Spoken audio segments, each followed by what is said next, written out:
위대한 평신도 스데반이라는 제목으로 하나님 말씀을 전하겠습니다. 우리는 6장부터 스데반 이야기를 계속 이어오고 있습니다. 그의 설교를 3번에 걸쳐서 조금 자세하게 이미 우리가 살폈습니다. 사도행전 전체에서는 스데반을 아주 중요한 인물로 다룹니다. 오늘은 그의 마지막 이야기를 함께 하고자 하는데요. 스데반을 좀 공부도 하고 하면서 오늘 제목을 제가 붙였어요. 위대한 평신도 스데반이라는 생각이 너무 많이 들었습니다. 그리고 여기 함께 예배드리는 여러분들이 스데반과 같은 위대한 평신도들로 세워지시기를 예수님의 이름으로 축원합니다. 그의 삶을 통해서 2가지 명제로 신앙은 무엇이다는 명제로 말씀을 나누고자 합니다. 첫 번째는 같이 읽어볼게요. 시작. 신앙은 반응이다. 신앙은 뭐라고요? 반응하는 겁니다. 오늘 말씀 54절 보면 그들이 이 말을 듣고 마음에 찔려 그를 향하여 이를 갈았다라고 말합니다.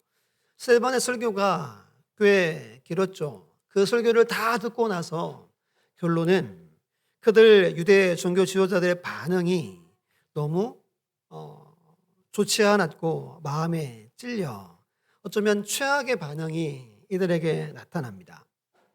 오늘 말씀이 마음에 찔려 그러면 2장이 생각나야 돼요. 혹시 2장이 생각나십니까? 2장을 찾아보겠습니다. 37절, 38절 찾아봅니다. 찾아서 같이 읽어볼게요. 2장 37절로 38절 함께 읽습니다. 시작. 그들이 이 말을 듣고 마음에 찔려 베드로와 다른 사도들에게 물어 이르되 형제들아 우리가 어찌할꼬 하거늘 베드로가 이르되 너희가 회개하여 각각 예수 그리스도의 이름으로 세례를 받고 죄 사함을 받으라. 그리하면 성령의 선물을 받으리니. 아멘. 2장에서도 마음에 찔렸대요. 근데 2장과 7장에 완전 다른 내용입니다. 2장은 바늘 뾰족한 걸로 이렇게 찔러서 아픈 통증을 말합니다. 이걸 풀이하면 양심의 가책이 느껴져서 죄책감이 들었다 이렇게 말합니다. 그래서 회개하게 되고 세례받게 되고 뭘 선물로 받았대요? 성령님을 선물로 받습니다. 이날에 몇 명이 구원받았죠? 이날에 3,000명이 구원받았습니다. 근데 오늘 본문에 마음에 찔려는 완전 다른 단어입니다. 화가 치밀다라는 뜻입니다. 격분하다라는 뜻입니다. 완전 다르죠? 그리고 이게 이를 간다와 함께 미완료입니다. 계속해서 격분하고 계속 이를 갈아왔다라는 뜻입니다. 성경에 종종 이 마음에 찔린다는 표현이 나오죠. 그러면 저는 제일 먼저 다윗 왕이 떠오릅니다. 사무엘상 24장 5절에 사울의 옷자락을 뱀으로 말미암아 다윗의 마음이 어땠어요? 찔렸습니다. 여기서 마음에 찔렸다는 이 히브리 단어는 때리다라는 뜻입니다. 치다라는 뜻입니다. 다윗의 양심이 있죠. 우리 모두 다 양심이 있죠. 이 양심이 다윗의 마음을 막 내리쳤다는 뜻입니다. 왜 내리쳤어요? 누구의 옷자락을 베어서? 왕의 옷자락. 하나님이 기름 부은 그 왕의 옷자락을 조금 베었는데 그 양심이 요동치며 다윗의 마음을 계속 때리쳤다는 겁니다. 이 말은 영적으로 다윗이 아주 건강한 상태임을 말합니다. 누구를 두려워하는 거죠? 보이지 않는 여호와 하나님을 두려워하는 겁니다. 다시 본문으로 돌아와서 2가지를 우리가 반응을 확인해야 됩니다. 첫 번째는 말씀에 대한 반응입니다. 지금 새벽에 예레미야 말씀을 우리가 보고 있습니다. 새벽에 2주를 제가 설교를 새벽에 했습니다. 내용은 어렵지 않습니다. 내용은 이겁니다. 하나님 말씀 듣고 항복해서 살래? 아니면 끝까지 고리 부르다가 멸망할래? 이겁니다. 순종할래? 순종하지 않을래? 이게 예레미야 말씀의 핵심입니다. 어떻게 합니까? 끝끝내 순종하지 않습니다. 결국 유다가 완전히 멸망하게 되죠. 오늘 저와 여러분의 삶도 여러분 동일합니다. 우리 성도의 삶은 하나님 말씀에 어떻게 반응하느냐에 따라서 우리 인생이 달라집니다. 아멘, 믿습니다. 로 반응할 것인가? 노맨. 아무리 말씀하셔도 난 내 마음대로 살 거예요. 내 계획과 내 뜻대로 할 겁니다. 이 두 반응으로 나누어진다는 겁니다. 간혹 여러분 안 믿는 분들이 이런 질문하죠. 옛날에 조선시대 때나 그 이전에 예수님도 모르고 성경도 없고 그럼 다 지옥 갔냐? 이렇게 물어보죠.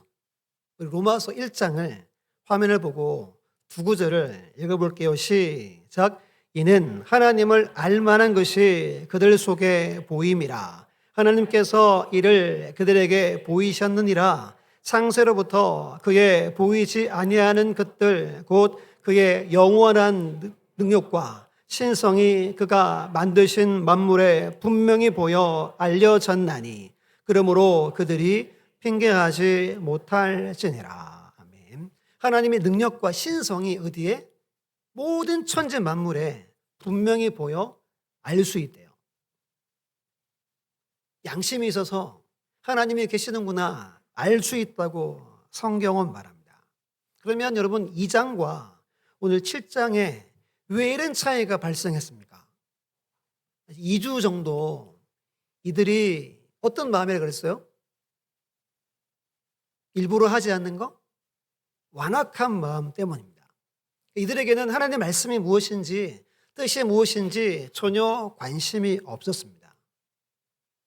내게 도움되는지 우리 편인지 아니면 내게 해가 되는지 우리의 적인지 이게 이들의 절대적인 기준이었습니다.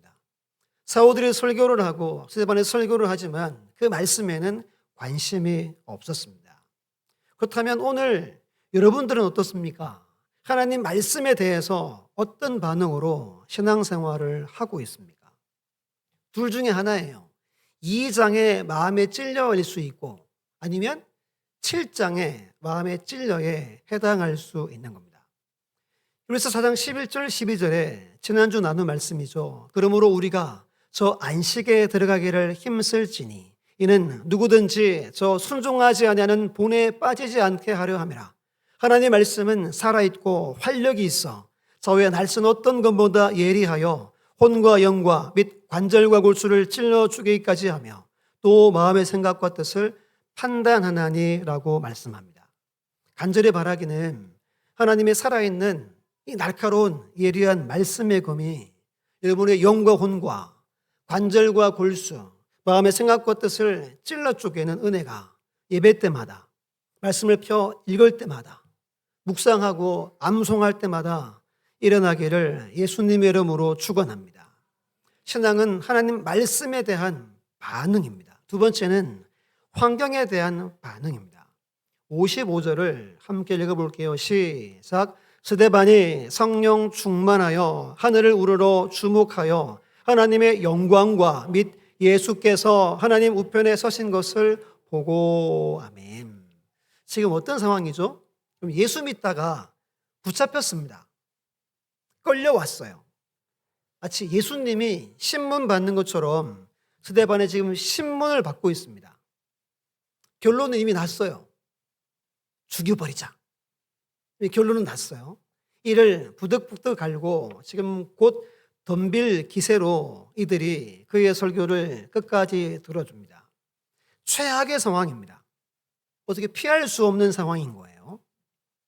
근데 이때 스데반이 어디를 바라봅니까? 어디를 바라봐요? 하늘을 우러러 주목합니다.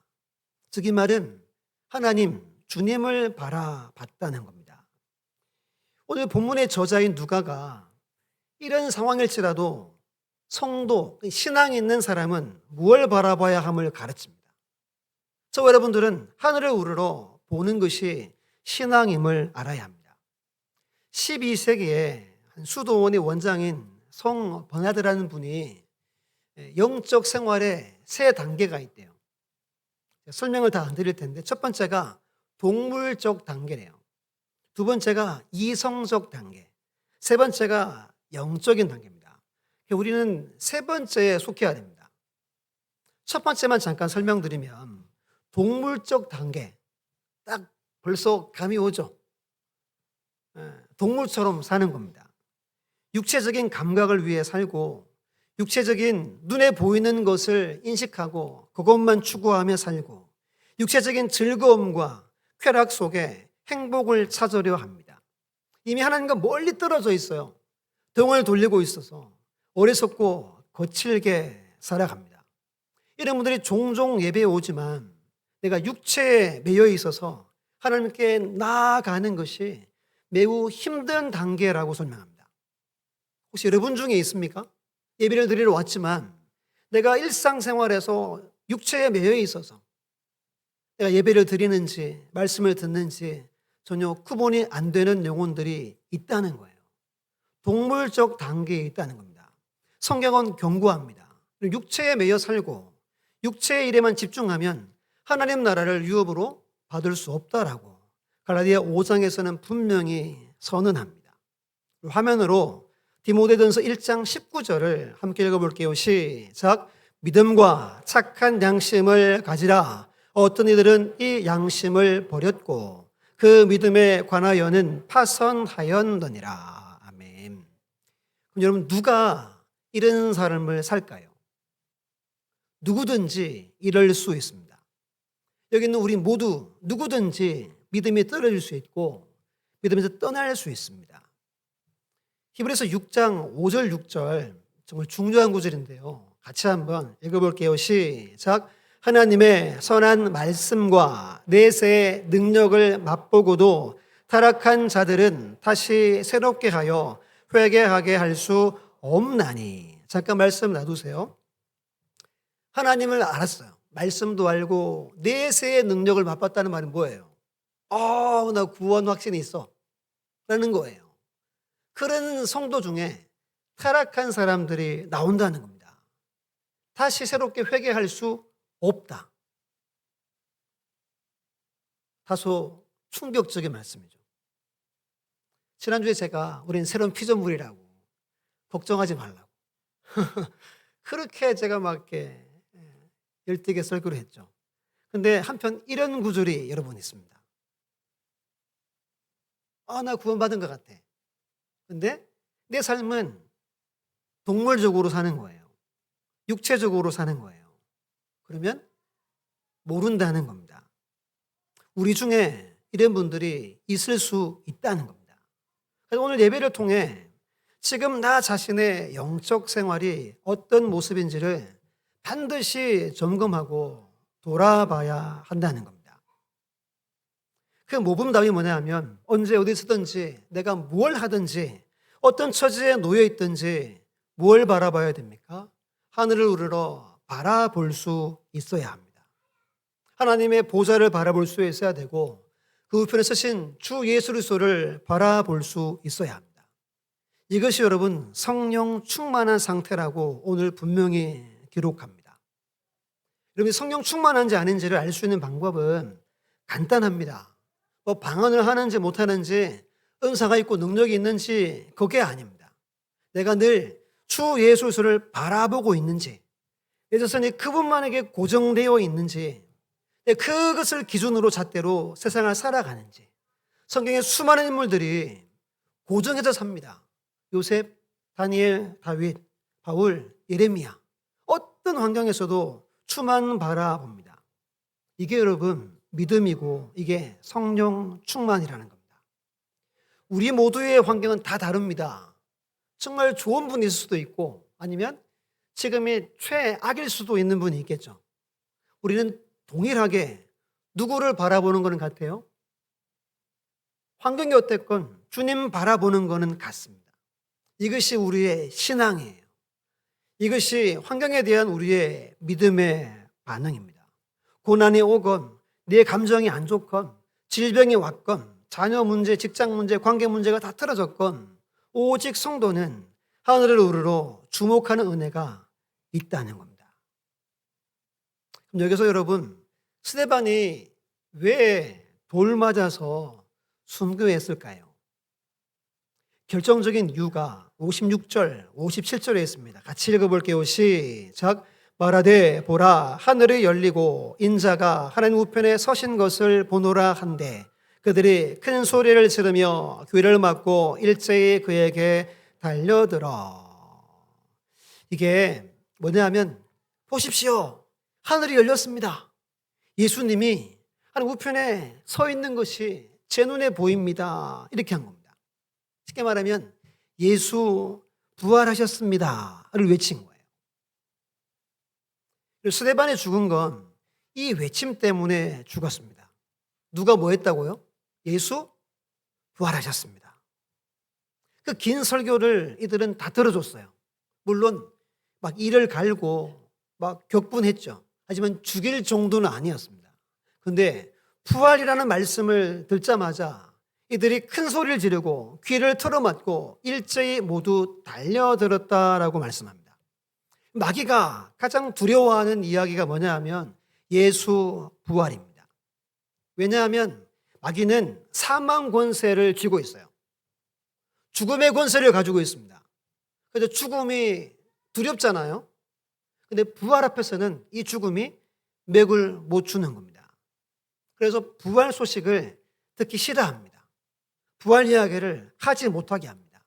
오늘도 이 세상은 예수 부활을 증거하지 말라고 이야기합니다. 그런데 스데반의 설교의 핵심은 이 마지막 예수 부활에 있는 겁니다. 그들은 분노하고 그들은 폭발합니다. 분노한다는 건 교만하다는 거예요. 분노한다는 건 내 뜻에 맞지 않다는 겁니다. 이런 사람들은 폭력적으로 가인처럼 본문의 사람들처럼 행한다는 겁니다. 하지만 우리 성도들은 언제나 예수 부활이 우리 믿음의 가장 핵심임을 알아야 합니다. 사도행전 읽어보면 설교의 주 핵심은 예수 부활에 있습니다. 그리고 누가 부활하죠?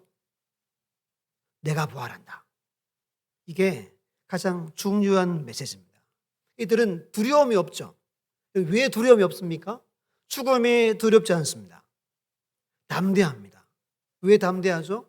예수 부활을 믿기 때문입니다. 59절 60절에 스데반이 죽어가며 기도합니다.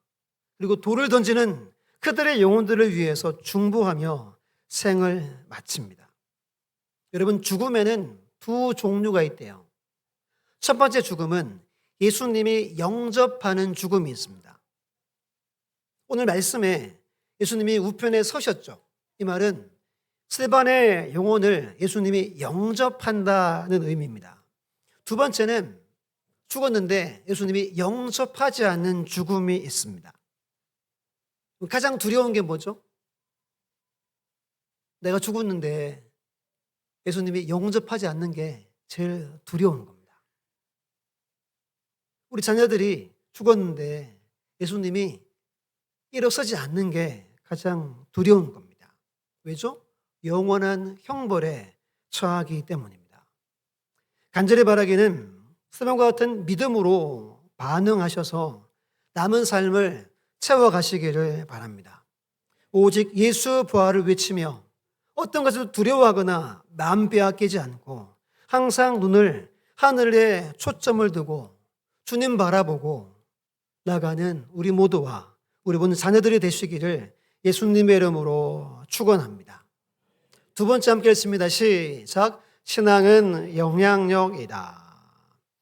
위대한 평신도 스데반이 이렇게 돌에 맞아 죽었죠. 두 가지 영향을 미칩니다. 첫 번째는 갑자기 청년 사울이 등장합니다. 사울에게 엄청난 영향을 남기고 그리고 교회에 큰 박해가 찾아옵니다. 많은 학자들이 마지막에 스데반이 기도하잖아요. 저들을 불쌍히 여겨달라고.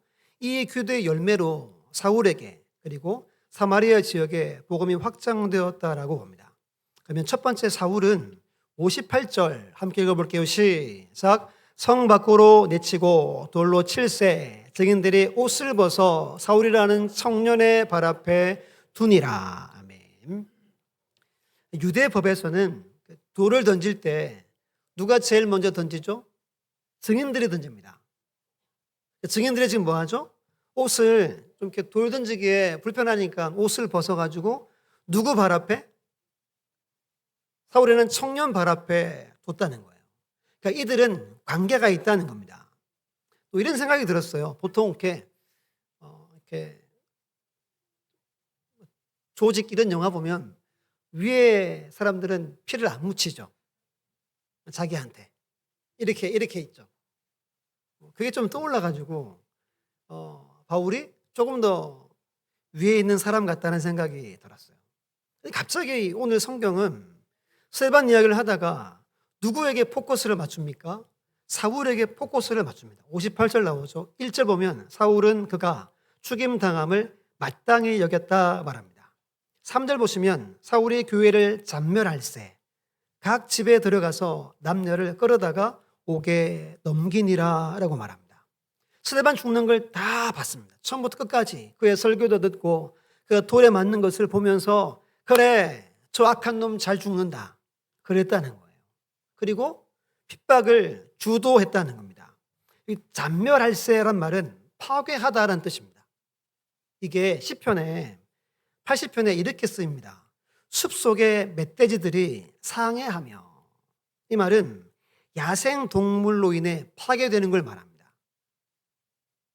그럼 사울이 멧돼지였다는 겁니다. 멧돼지가 농작물 한번 들어가면 어떻게 됩니까? 쑥대밭을 만들어버리죠. 아예 다 썰어버립니다. 지금 잔멸한다는 말은 교회와 성도들을 완전히 씨를 말리기 위해 마치 멧돼지처럼 교회와 성도들의 가정 가운데 쳐들어감을 말합니다.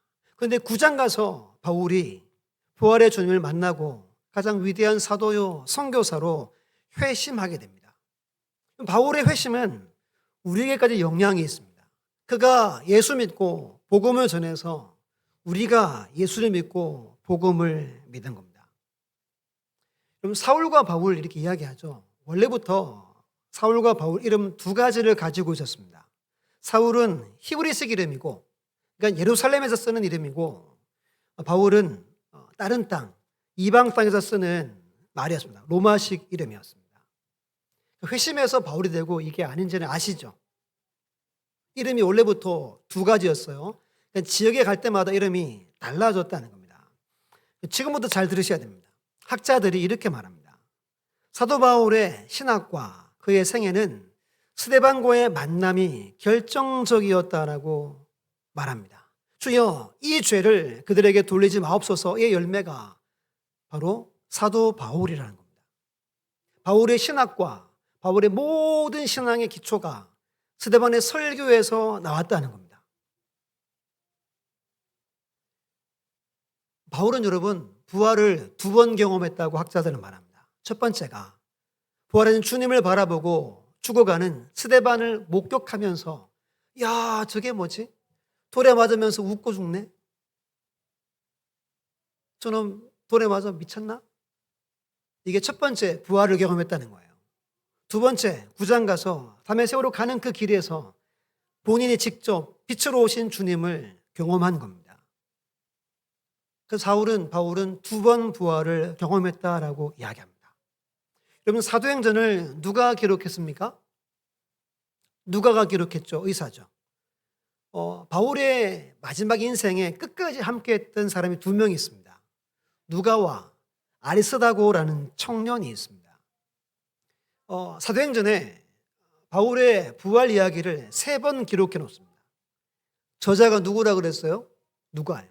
누가 일부러 바울의 부활을 3번이나 기록한 겁니다. 그럼 평생 같이 다니면서 바울이 무슨 말을 많이 했다는 거죠? 자기가 부활 체험한 이야기를 많이 했다는 겁니다. 그러면서 꼭 누구를 이야기했겠어요? 스데반의 죽음을 이야기했다는 겁니다. 고린도전서 15장에 나는 날마다 죽노라 라고 자기를 자랑합니다. 이때도 스데반을 회상을 했겠죠. 고린도전서 11장에 고난의 이야기를 할 때도 스데반을 회상하며 순교적인 삶을 결단하며 바울이 살아갔다는 겁니다. 이런 말이 있어요. 잠에서 깨서 세상이면 예배하고 잠 깨서 예수님 만나면 천국이란 말이 있습니다. 아침에 눈을 떴어요. 식구들이 보이면 하루 열심히 사는 겁니다. 그러다가 갑자기 평소에 안 보던 분이 예수님이 보입니다. 그러면 천국이래요. 스데반 살아서 복음을 전하고 죽어서까지도 자신과 같은 일꾼을 세운 사람이 바로 스데반이었습니다. 우리가 사역하고 헌신하죠. 그 이유가 어디에 있습니까? 영혼을 살리는 것과 나와 같은 일꾼을 세우는 거예요. 스데반은 사울을 세우고 순교를 당한 인물로 평가를 받고 있는 겁니다. 성경 우리를 향기라고 말하죠. 무슨 향기라고 말합니까?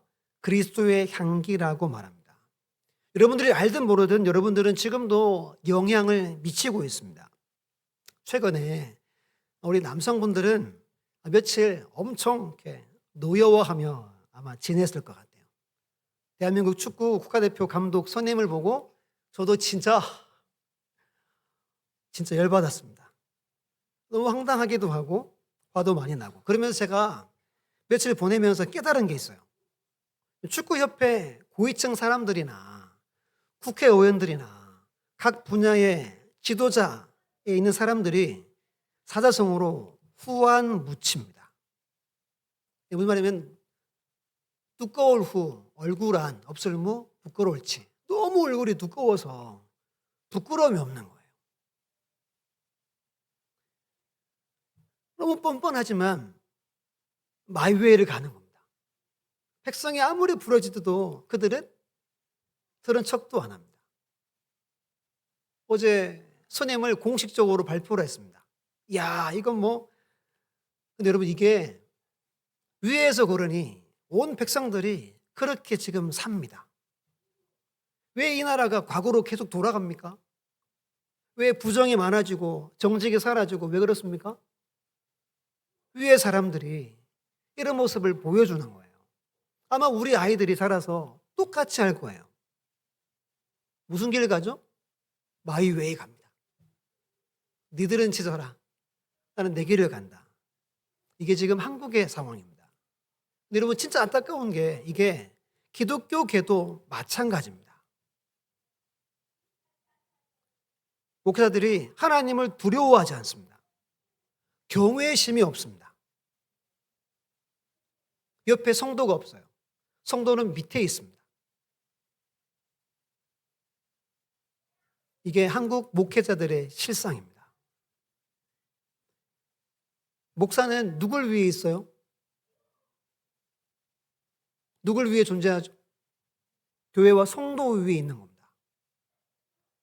목사는 성도를 섬기기 위해 있는 거죠. 한국교회 많은 분들이 안 그렇습니다. 지금 사회나 교계가 엉망입니다. 이때 우리는 선한 영향력을 끼쳐야 됩니다. 집에 있건 직장에 가건 학교에 가건 주변 사람들에게 누구처럼 스데반처럼 살아야 하는 겁니다. 특히 우리 자녀들에게 선한 영향력을 반드시 남길 수 있어야 합니다. 이따 오후 예배 때 강조하겠지만 지금은 여러분 자녀를 위해 울 때입니다. 울 때예요. 이대로 가면 안 되는 거예요. 눈물로 지금을 보내야 됩니다. 우리 자녀들 어떻게 될지 알 수 없는 때에 우리가 살고 있는 거예요. 우리 빌립보 1장 20절에 이런 말씀이 있죠. 살든지 죽든지 내 몸에서 그리스도가 존귀하게 되게 하려 하나니라고 말합니다. 내가 살아도 죽어도 오직 내 안에서 내 몸에서 누구만 주님만 높여드리는 삶을 스데반은 살았고 마지막 그의 죽음을 통해 사울 한 사람을 남겼다는 겁니다. 두 번째는 스데반의 순교로 교회에 큰 박해가 찾아왔습니다. 모두가 덤벼들어서 그를 돌로 쳐 죽이죠. 근데 그들이 성도의 가정에 찾아가 그들을 다 덮쳐버립니다. 이유가 뭐라 그랬어요? 예수 부활을 외쳤다는 이유 때문입니다. 주보에 보시면 맨 밑에 섭섭을 넘어 섭리로라고 제가 적어놨습니다. 이 스데반 여러분 이렇게 죽었으면 결과가 좋아야 되잖아요. 안 그래요 여러분? 2장과 4장처럼 3천 명이 회개하고 5천 명이 돌아와야 되잖아요. 그런데 무슨 말이 기록되어 있어요? 사도들 외에 모두가 예루살렘을 도망쳐 나갈 수밖에 없었대요. 이해가 됩니까? 납득이 됩니까? 인간적 생각으로 이야 이거 얼마나 섭섭한 일입니까? 근데 믿음 때문에 순교했어요. 그러면 교회에 부흥이 있건 좋은 일이 있어야 되잖아요. 우스갯소리로 여러분 마귀 중에 제일 강한 힘이 있는 마귀가 뭐래요? 섭섭마귀래요, 여러분. 섭섭마귀. 뭘 해도 섭섭한 겁니다. 야, 이보다 강한 마귀는 없대요. 지금 딱 그 상황입니다. 하나님께 서운한 마음이 들지 않겠습니까? 근데 4절부터 8절 보면 전혀 그런 분위기는 1도 보이지 않고 하나님의 섭리 가운데 하나님의 역사하심이 그대로 이어집니다. 8절 보시면 그 성에 뭐가 넘쳤어요? 큰 기쁨이 있었다 말합니다. 분명 큰 박해로 도망쳐서 살기 위해 흩어졌습니다. 근데 이들이 가는 곳마다 복음이 열매를 맺었고 큰 기쁨이 넘쳤다는 겁니다. 우리 교회 일이나 가정 일이나 개인 일이나 앞으로 어떤 일을 당하든지 우리는 섭섭함을 넘어 하나님의 섭리임을 믿어야 합니다. 지금 이 이야기는 1장 8절 말씀을 이루어 갑니다. 복음이 예루살렘에만 머물러 있었습니다. 예루살렘 교회가 너무 좋았어요. 성령이 임재하고 질병이 떠나고 귀신이 떠나가고 유무상통하죠. 여러분 얼마나 행복합니까? 교회 가면 천국이에요. 천국. 하나님은 핍박을 통해서 이들을 흩어버립니다. 유대 땅으로 사마리아 땅으로 복음이 건너가게 하신 이야기가 오늘 이야기입니다. 하나님의 섭리 가운데 이 일들이 이루어졌습니다. 6.25가 우리나라의 참 큰 슬픔이잖아요. 왜 여러분 6.25 난지 아십니까? 여러 가지가 있는데 그 중에 한 가지가 뭐냐 하면 그때 평양에만 복음이 있었어요. 6.25를 통해서 전국에 교회가 세워지게 하셨습니다. 요한복음 12장 24절에 같이 읽어볼게요. 시작. 내가 진실로 진실로 너희에게 이르노니 하늘에 밀이 땅에 떨어져 죽지 아니하면 하늘 그대로 있고 죽으면 많은 열매를 맺느니라. 아멘. 스데반은 하나의 밀알이었습니다. 그의 죽음으로 그 일대에 놀라운 복음의 열매가 많이 맺혀진 겁니다. 마지막 구절인데요. 로마서 8장 28절 함께 했습니다. 시작. 우리가 알거니와 하나님을 사랑하는 자 곧 그의 뜻대로 부르심을 입은 자들에게는 모든 것이 합력하여 선을 이루느니라. 아멘. 아멘입니까? 믿습니까? 더 확신을 가지셔야 됩니다. 모든 일에 남은 우리의 인생에 반드시 하나님은 합력해서 선을 이루실 겁니다. 그리고 지금 당장은 이해가 안 돼도 서운한 마음이나 섭한 마음을 가져서는 안 된다는 거예요. 모든 것이 하나님의 섭리 가운데 있음을 믿는 믿음으로 살아가는 겁니다. 그게 스데반의 삶이었습니다. 한 가지 이야기를 하고 마칠 텐데요. 예전에 한번 말씀드린 적 같은데요. 2019년에 교회 오빠라는 영화가 상영이 되었습니다. 아마 유명해서 잘 아실 거예요.